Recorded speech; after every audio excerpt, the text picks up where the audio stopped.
ارباز بن ساریہ رضی اللہ تعالیٰ عنہ کہتے ہیں کہ رسول اللہ صلی اللہ علیہ وآلہ وسلم نے ہمیں نماز فجر پڑھائی، پھر ہماری جانب متوجہ ہوئے اور ہمیں ایک مؤثر نصیحت کی۔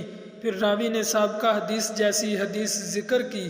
جابر بن عبداللہ رضی اللہ تعالیٰ عنہ کہتے ہیں کہ رسول اللہ صلی اللہ علیہ وآلہ وسلم جب خطبہ دیتے تو آپ کی آنکھیں سرخ، آواز بلند اور غصہ سخت ہو جاتا، گویا کہ آپ صلی اللہ علیہ وآلہ وسلم کسی حملہ آور لشکر سے ڈرانے والے اس شخص کی طرح ہیں جو کہہ رہا ہے کہ لشکر تمہارے اوپر صبح کو حملہ کرنے والا ہے، شام کو حملہ کرنے والا ہے، اور آپ صلی اللہ علیہ وآلہ وسلم فرماتے، میں اور قیامت دونوں اس طرح قریب بھیجے گئے ہیں۔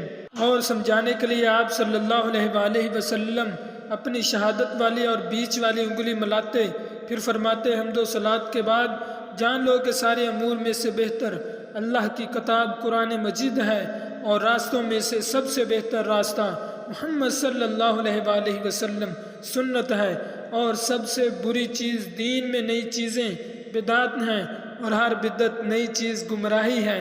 اور آپ صلی اللہ علیہ وآلہ وسلم فرماتے تھے، جو مرنے والا مال و اسباب چھوڑے تو وہ اس کے وارثوں کا ہے، اور جو قرض یا اہل و عیال چھوڑے تو قرض کی ادائیگی اور بچوں کی پرورش میرے ذمہ ہے۔ عبداللہ بن مسعود رضی اللہ تعالیٰ عنہ کہتے ہیں کہ رسول اللہ صلی اللہ علیہ وآلہ وسلم نے فرمایا، بس دو ہی چیزیں ہیں، ایک کلام اور دوسری چیز طریقہ، تو سب سے بہتر کلام اللہ کا کلام قرآن مجید ہے، اور سب سے بہتر طریقہ سنت محمد صلی اللہ علیہ وآلہ وسلم کا طریقہ ہے۔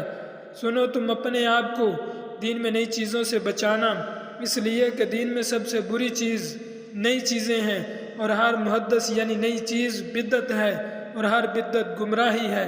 سنو، کہیں شیطان تمہارے دلوں میں زیادہ زندہ رہنے اور جینے کا وسوسہ نہ پیدا کریں اور تمہارے دل سخت ہو جائیں۔ خبردار، آنے والی چیز قریب ہے، دور تو وہ چیز ہے جو آنے والی نہیں۔ خبردار، بدبخت تو وہی ہے جو اپنی ماں کے پیٹ میں بدبخت لکھ دیا گیا، اور نیک بخت وہ ہے جو دوسروں کو دیکھ کر نصیحت حاصل کرے۔ آگاہ رہو، مومن سے جنگ و جدال اور لڑائی جھگڑا کرنا کفر ہے، اور اسے گالی دینا فسق نافرمانی ہے۔ کسی مسلمان کے لیے جائز نہیں کہ وہ اپنے مسلمان بھائی سے 3 دن سے زیادہ ترک تعلق کرے۔